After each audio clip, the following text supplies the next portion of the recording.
Students दो तरीके के होते हैं।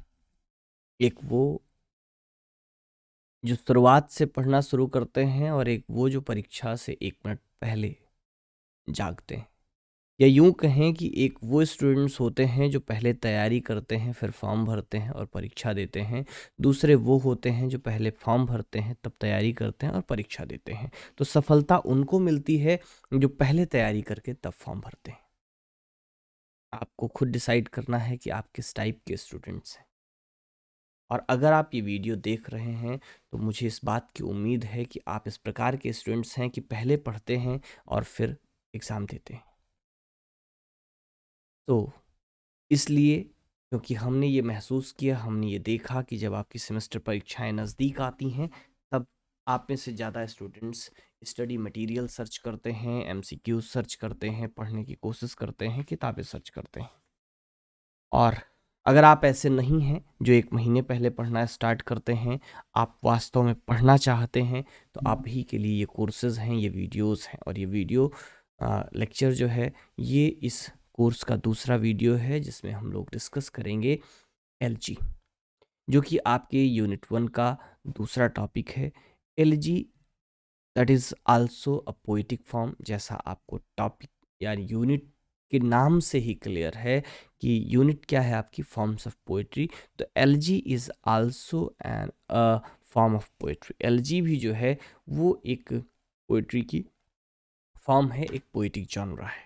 ठीक है, तो आगे बात करते हैं, स्टार्ट करते हैं कि क्या है एलजी। ठीक है, ये आपके 104 का पहले यूनिट का दूसरा टॉपिक है एलजी। और हम लोग एक वीडियो में एक ही टॉपिक पर चर्चा कर रहे हैं, वो छोटा हो बड़ा हो।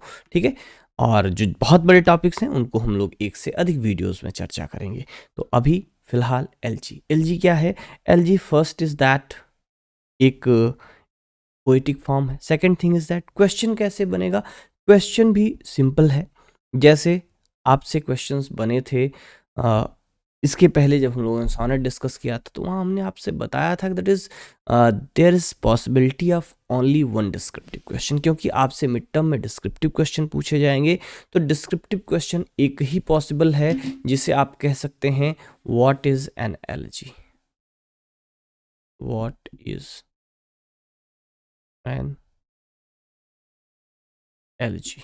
ठीक है, इसी क्वेश्चन को किसी भी तरीके से घुमा फिरा करके आपसे कहा जा सकता है comment on LG, comment on any 2 of the following, any 3 of the following. इस तरीके के कुछ भी क्वेश्चंस आपसे बनाए जा सकते हैं। डिस्क्रिप्टिव का मतलब है कि दिस इज द क्वेश्चन। आपसे कुछ भी पूछा जाए, आपको इसी एक क्वेश्चन का आंसर देना है, अगर आपसे क्वेश्चन एलजी के संबंध में पूछा है तो।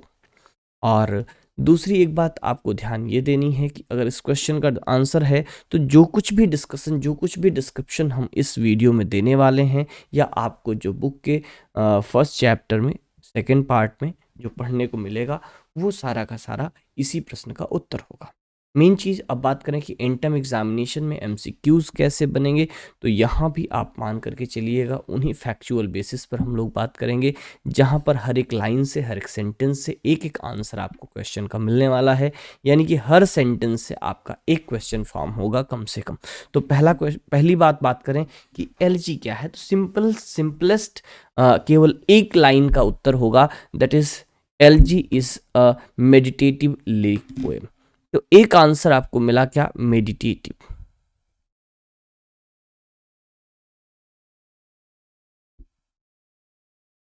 Meditative lyric poem.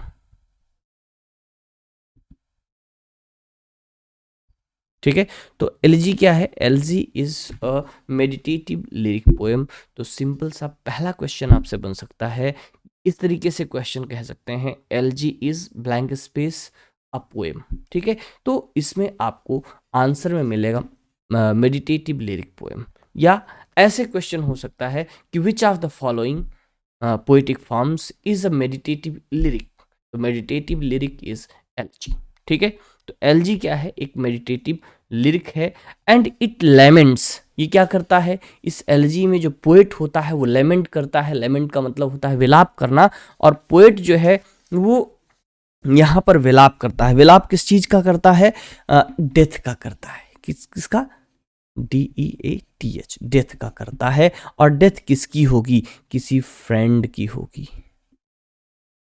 ठीक है, या फिर किसी लव्ड वन की होगी, ठीक ना, या फिर किसी पब्लिक फिगर की होगी, ठीक है, किसी पब्लिक फिगर की डेथ, किसी फ्रेंड की डेथ, किसी लव्ड वन की डेथ को जब लेमेंट किया जाता है जिस पोएट्री में, उसको जो है एलजी कहा जाता है। किसी की डेथ पर लिखा गया जो शोक गीत है वो एक तरीके से एलजी है, ठीक है। अब एलजी की अगर बात करें तो दो तरीके हैं। जो एक ओल्ड ग्रीक फॉर्म है इसका, जहां से इसका ओरिजिन होता है, वहां से अगर हम लोग बात करें, देन एलजी सब्जेक्ट बेस्ड नहीं है। दो तरीके से बात करेंगे एलजी की, एक जहां पर एलजी सब्जेक्ट बेस्ड है, और दूसरा जहां पर एलजी मीटर बेस्ड है या स्ट्रक्चर बेस्ड है, ठीक है। मीटर बेस्ड या स्ट्रक्चर बेस्ड का मतलब ये हुआ कि जहां से एलजी की ओरिजिन हुई, from where the elegy originates is elegiac in meter. That means कि जब जहां से इसकी ओरिजिन हुई इन ग्रीक लिटरेचर, वहां पर जो है elegy was simply any poem written in elegiac meter, ठीक है। In its origin elegy is just elegiac meter, a poem written in elegiac meter, ठीक है। तो आपसे यहां भी क्वेश्चन हो सकता है, a poem poem written in an elegiac metre,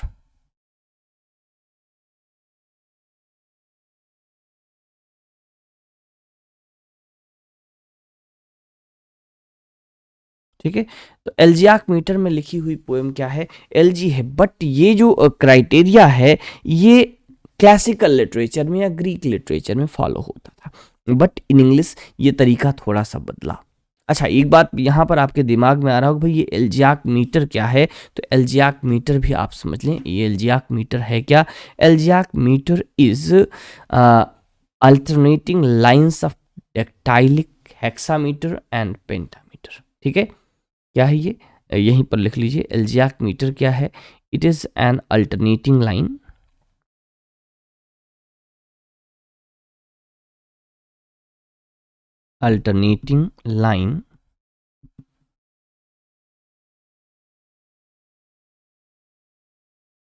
of डेक्टाइलिक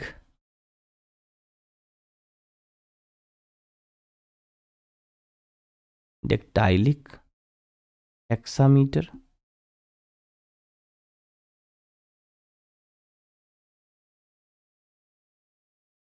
and pentameter,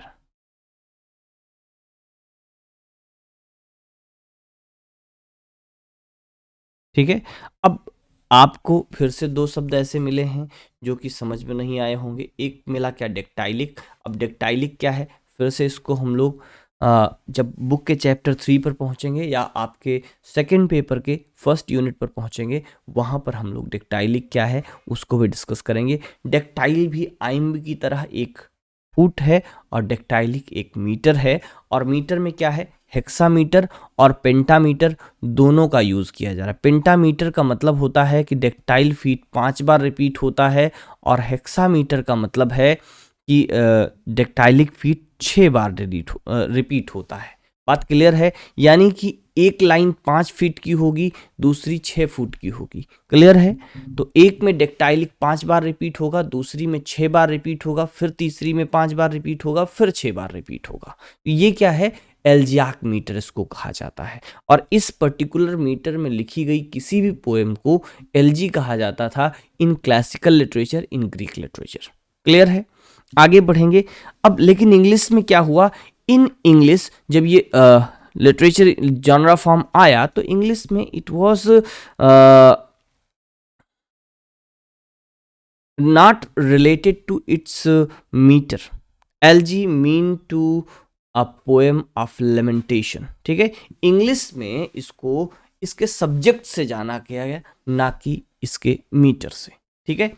original form में, ओरिजिन में, क्लासिकल लिटरेचर में एलजी उस हर पोएम को कहते थे जो एलजी मीटर में लिखी गई है, यानी कि अल्टरनेट लाइंस हैं जो डेक्टाइल के 5 और 6 फुट को शामिल करती हुई लाइंस हैं, उनमें लिखी गई किसी भी पोएम को क्लासिकल लिटरेचर में एलजी कहते थे। But in English literature it is not identified by its meter, but it is identified by its subject. Any poem that relates to this subject, the subject of mourning, the subject of lamentation, of the death of someone near and dear or public figure, and whether it is written in any stanza form, any poetic meter, it is LG. यानी कि Greek में किसी भी subject matter पर लिखी गई poem, classical literature में किसी भी सब्जेक्ट पर लिखी गई पोएम, अगर वो एल्जियाक मीटर में लिखी है तो उसको एलजी कहते थे। लेकिन इंग्लिश लिटरेचर में इसका जो तरीका है वो बदल गया। बदल करके क्या हो गया, अब जब इंग्लिश लिटरेचर में आया तो यहाँ पर चीज़ें उल्टी हो गई। किसी भी मीटर में लिखी गई पोएम हो, लेकिन उसका सब्जेक्ट डेथ होना चाहिए। उसका जो सब्जेक्ट है वो किसी की मॉर्निंग होनी चाहिए, लेमेंटेशन होना चाहिए। अगर वो कोई भी पोएम है किसी भी मीटर में लिखी हो, किसी भी स्टैंजा फॉर्म में लिखी हो, तो उसको क्या कहेंगे, उसको एलजी कहेंगे। ठीक है, इसी तरीके से आप देखेंगे तो जो भी फेमस एलजीज हैं उनके स्टैंजा फॉर्म्स, जो मीटर्स हैं वो आपको डिफरेंट मिलेंगे। ठीक है, टेनिसन की इन मेमोरियम है वो आपको डिफरेंट स्टैंजा फॉर्म में मिलेगी, डिफरेंट तरीके से लिखी हुई मिलेगी। जॉन कीट्स का पीबी शेली का अडोने जो है, जो कीट्स की डेथ को वो लिखता है, वो भी आपको दूसरे तरीके से लिखी हुई मिलेगी। जॉन मिल्टन जब अपने फ्रेंड आर्थर किंग की डेथ को लेमेंट करता है तब आपको दूसरे तरीके में लिखी हुई पोएम मिलेगी। यानी कि इंग्लिश लिटरेचर में किसी भी मीटर में किसी भी वर्स फॉर्म में लिखी हुई पोएम जिसका सब्जेक्ट किसी की डेथ है, किसी की मोर्निंग है, किसी का लेमेंटेशन है, उसको एलजी कहा जाएगा। But in Greek literature, in classical literature, any poem on any subject written in elegiac metre is known as elegy. अब मुझे उम्मीद है कि आपको ये बात समझ में आ गई होगी कि एलजी क्या है। एलजी क्या है? एलजी एक ऐसी पोएम है इन इंग्लिश लिटरेचर अगर हम बात करें जिसका सब्जेक्ट जो है वो डेथ होना चाहिए, मोर्निंग होना चाहिए, लेमेंटेशन हो। ठीक है, but in classical literature it was related to elegiac metre. ठीक है, क्लासिकल लिटरेचर में क्या रूल था, वहां पर एल्जियाक मीटर में लिखी गई कोई पोएम जो है वो एलजी थी। क्लियर? आगे बढ़ेंगे हम लोग। तो ये तो बात थी कि आगे जब इंग्लिश में आया तो in English an English poet is not limited to any one form but may choose whether seem to whatever seems to him most fitting.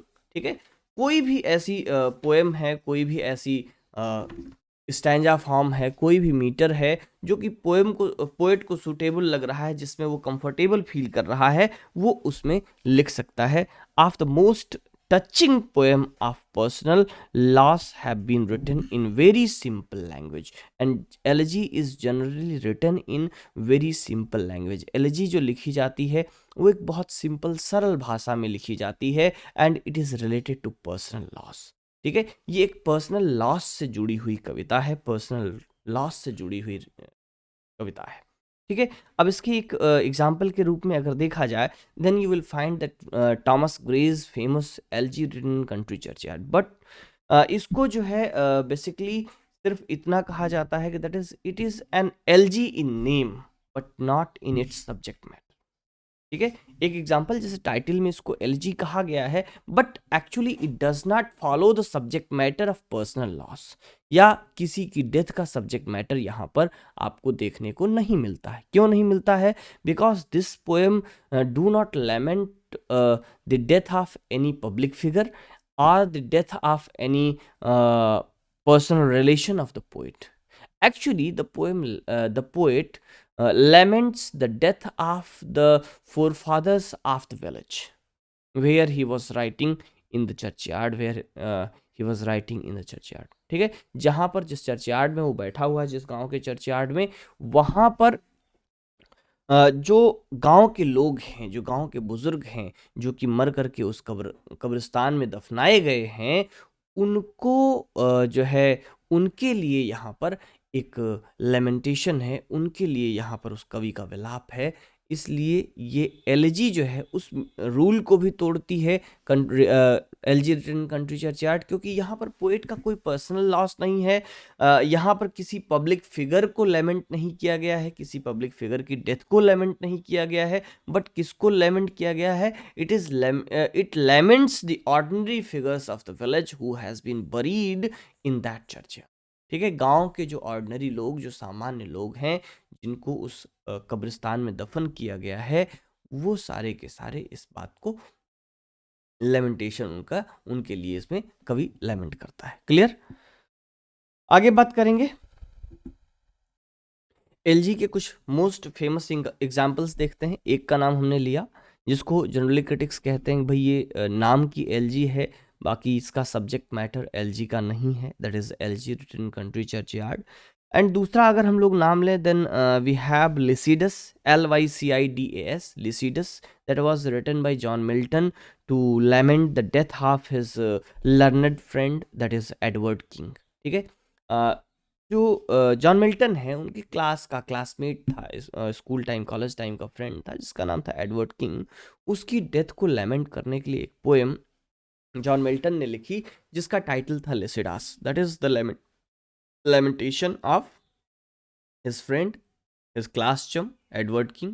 ठीक है, ये एक चीज याद रखना है। Second thing is that this Lycidas is a pastoral elegy. Pastoral elegy क्या है, उसको हम लोग वीडियो के अंत में समझेंगे। अभी फिलहाल दूसरे एग्जाम्पल्स में आपको दूसरा एग्जाम्पल मिलेगा, टेनिशन की फेमस एलिजी, जो कि इन मेमोरियम है। In memoriam is written on the death of his close friend Arthur Henry Hallam. ठीक है, पूरा नाम क्या है? Arthur Henry Hallam. ठीक, आर्थर हेनरी हेलम की डेथ पर जॉन टेनिशन ने जो पोएम लिखी उसको कहते हैं in memoriam, AHH। Complete title of in memoriam is in memoriam AHH, means Arthur Henry Hallam. ठीक है, तो ये आर्थर हेनरी हेलम की मेमोरी में लिखी गई एलजी है इन मेमोरियम। ठीक, एंड सेकंड आपको बहुत इंपॉर्टेंट एग्जांपल मिलेगा Rugby Chapel. Rugby Chapel is a lamentation of the poet's father mister Thomas Arnold. ठीक है, मैथ्यू आर्नल्ड के फादर की डेथ पर लिखी गई है, मैथ्यू आर्नल्ड ने लिखी है। Means the Rugby Chapel has been written by Matthew Arnold, famous poet and critic in England in Victorian, in later Victorian part. ठीक है, विक्टोरियन एज के लेटर पार्ट में बहुत फेमस राइटर एंड क्रिटिक हुए mister Matthew Arnold.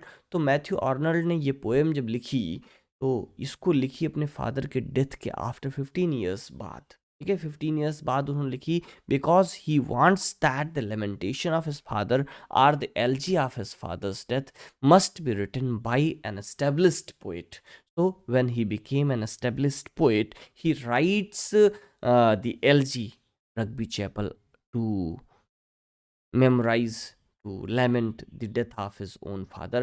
When he visited after 15 years to the chapel, to the graveyard, to the grave of his father, Mr. Thomas Arnold, who was the uh, renowned principal of rugby school। ठीक है, rugby chapel एक school था जिसके principal थे mister Thomas Arnold, जो कि Matthew Arnold के father थे।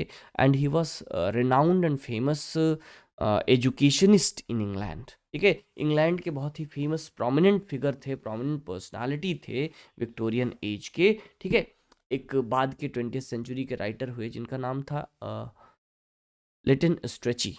ठीक है, लिटन स्ट्रेची ने एक किताब लिखी, इमिनेंट विक्टोरियंस। तो इमिनेंट विक्टोरियंस में 4 नाम उन्होंने शामिल किए। उन 4 नामों में से एक नाम डॉक्टर आर्नल्ड का था, doctor Thomas Arnold, who was famous educationist and the renowned principle of rugby school.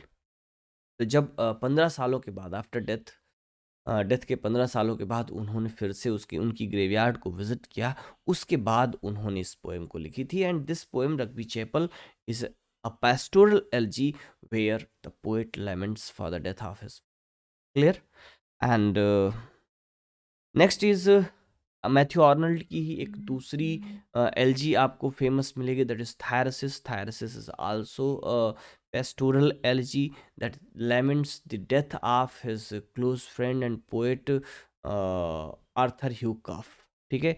आर्नल्ड्स famous poet friend that is Arthur Hugh Clough, उनकी डेथ को जो है इन्होंने लेमेंट करने के लिए थैरसिस। ठीक है, तो ये कुछ फेमस एग्जाम्पल थे एलजीज के।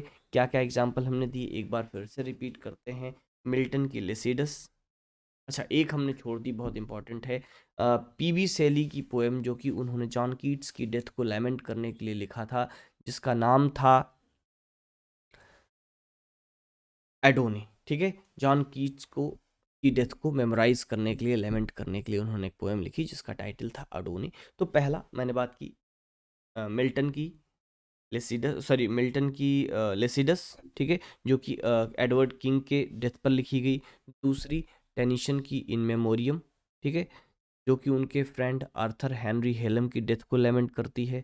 तीसरी हम लोगों ने बात की रग्बी चैपल, जो कि मैथ्यू आर्नल्ड ने लिखी on the death of his own father after 15 years. ठीक है, he laments the death of his father mister Thomas Arnold. And चौथा एग्जाम्पल हम लोगों ने लिया थायरसिस का, जो कि मैथ्यू आर्नल्ड ने ही लिखी है on the death of his friend Arthur Hugh Clough. और नेक्स्ट एग्जाम्पल पांचवा जो था वो पीबी सेली, जो कि एक रोमांटिक पोएट हैं, उनकी एक his elegy that is Adonais, ठीक है, that was written to lament the death of his poet friend John Keats. Clear. तो जॉन कीट्स लगभग 21 साल की उम्र में मर गए थे, तो उनकी डेथ को लेमेंट करने के लिए उन्होंने ये पोएम लिखी थी। तो ये इंपॉर्टेंट एग्जाम्पल्स थे एलजी के विषय में हम लोगों ने बात की। And finally the pastoral elegy. What is pastoral elegy? Pastoral word suggest to the pasture land. Pastoral suggest to the grassland where cattles graze.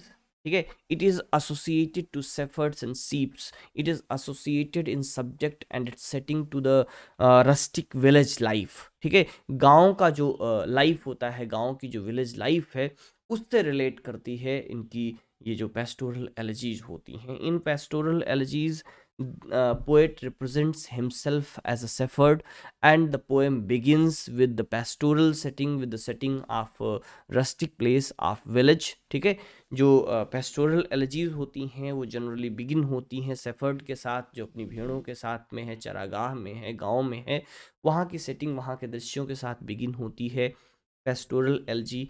And here in pastoral elegies the poet represents himself as a shepherd. ठीक है, जब poet है वो अपने आप को एक shepherd के रूप में रिप्रेजेंट करता है। And the shepherd in the poem laments for the death of his fellow shepherd. ठीक है, वो जो शेफर्ड होता है, वो जो गडरिया होता है इस पोएम में, वो अपने साथी शेफर्ड की डेथ को लेमेंट करता है। तो यहाँ ऐसी पोएम्स में जहाँ पर पेस्टोरल सेटिंग हो, जहाँ पर रस्टिक सेटिंग हो, विलेज सेटिंग हो, शीप और शेफर्ड का जिक्र के साथ पोएम की बिगनिंग हो, वहाँ से क्या होता है, एक पेस्टोरल सेटिंग के साथ बिगिन होती है पोएम। एंड यहाँ पर जो पोएट होता है is represented through a shepherd who laments the death of one of his fellow shepherd. ठीक है, तो वो अपने फेलो शेफर्ड्स के लिए यहाँ पर लेमेंट करता है। तो जितनी पेस्टोरल एलजीज हमने आपको बताई वो सारी की सारी पेस्टोरल हैं, केवल इन मेमोरियम और एलजी रिटन कंट्री चर्चयार्ड को छोड़ करके। यानी कि जो 5-7 एग्जाम्पल हमने दिए हैं उनमें 2 पेस्टोरल एलजीज नहीं हैं, बाकी की सारी पेस्टोरल एलजीज हैं। पेस्टोरल कौन कौन सी हैं फिर से हम बताते हैं। पहली है लेसिडस, मिल्टन की पेस्टोरल एलजी है। हैरिसिस, आर्नल्ड की पेस्टोरल एलजी है। रग्बी चैपल, आर्नल्ड की पेस्टोरल एलजी है। एंड जॉन कीट्स की डेथ पर जो लिखी गई है, पीबी शैली ने एलजी लिखी। लेसिडस, सॉरी नॉट लेसिडस, अडोने, वो भी जो है एक पेस्टोरल एलजी। पेस्टोरल एलजी कौन सी नहीं है? इन मेमोरियम पेस्टोरल एलजी नहीं है। Elegy written country churchyard pastoral elegy नहीं है। ठीक है, तो आपको ये डिफरेंस पता होना चाहिए, क्योंकि इन एग्जाम्पल से क्वेश्चन आपसे पूछा जा सकता है। इस तरीके का क्वेश्चन बनेगा, which of the following is not a pastoral elegy, या which of the following is a pastoral elegy. ठीक है, दूसरा इन 5-6 एग्जाम्पल्स में से आपसे ये भी पूछा जा सकता है कि कौन सी एलजी किस राइटर ने लिखी, मैच करने के लिए कॉलम भी आपको दिया जा सकता है। इस तरीके के क्वेश्चंस आपसे बन सकते हैं यहाँ एलजी से। तो इस क्लास में एलजी पर इतनी ही जानकारी, फिर मिलेंगे अगले टॉपिक पर, और अगला टॉपिक होगा आपका द ओड, ठीक है। और पहली यूनिट में आपके 8 छोटे छोटे वीडियोस होंगे जिसमें हम लोग एक एक टॉपिक को डिस्कस करेंगे। चलते हैं और मिलते हैं अगले वीडियो में जहाँ पर हम लोग डिस्कस करेंगे ओड। लेकिन चलने से पहले अगर आप ये वीडियो यूट्यूब पर देख रहे हैं और नए हैं तो चैनल को सब्सक्राइब करिएगा, और अगर आपने कोर्स को सब्सक्राइब नहीं किया है या हमारे इंग्लिश योगी ऐप को डाउनलोड नहीं किया है तो निश्चित रूप से पहले एक बार ऐप को डाउनलोड करें, और वहाँ पर जो भी कोर्सेस, जो भी बुक्स, ई बुक्स आपके काम की हैं उन्हें एक्सप्लोर करें। वहाँ पर आपको जो कोर्स मिलेगा उस कोर्स में आपको प्रिंट बुक के साथ ई बुक और वीडियो कंटेंट के साथ साथ टेस्ट भी मिलेगा, यानी कि कंप्लीट पैकेज है आपके सेकेंड सेमेस्टर के लिए। सेकेंड थिंग इज़ दैट वहाँ पर आपको बुक ऑर्डर करने के लिए भी ऑप्शन है, आप बुक भी परचेज़ कर सकते हैं अपने सिलेबस की। जो हैंडबुक ऑफ इंग्लिश पोइट्री है उसे आप परचेज़ कर सकते हैं। And second thing is that कि आप वो उसका एक बहुत बेहतरीन और सस्ता विकल्प भी वहाँ पर है, आप ई बुक ले सकते हैं केवल 75 रुपये में, जो कि आपके लिए बहुत ही सस्ता एक विकल्प है किताब का। जैसे आप महंगी किताब 150-200 की, 300 की किताब नहीं ले सकते हैं, तो आप केवल 75 रुपये में ई बुक लेकर के पढ़ सकते हैं अगर आपको फ़ोन पर पढ़ना कंफर्टेबल है। वैसे ई बुक हार्ड कॉपी से ज़्यादा कंफर्टेबल होती है, कैरी करना और पढ़ना कहीं भी किसी भी समय आप उस बुक को कैरी कर सकते हैं, एक्सेस कर सकते हैं, क्योंकि आपका फ़ोन आपके पास हमेशा होता है, इसलिए आपका स्टडी मटेरियल भी आपके साथ हमेशा रहेगा। तो ये थी इतनी जानकारी, मिलेंगे नेक्स्ट वीडियो में, पढ़ेंगे ओड। नमस्कार, जय हिंद।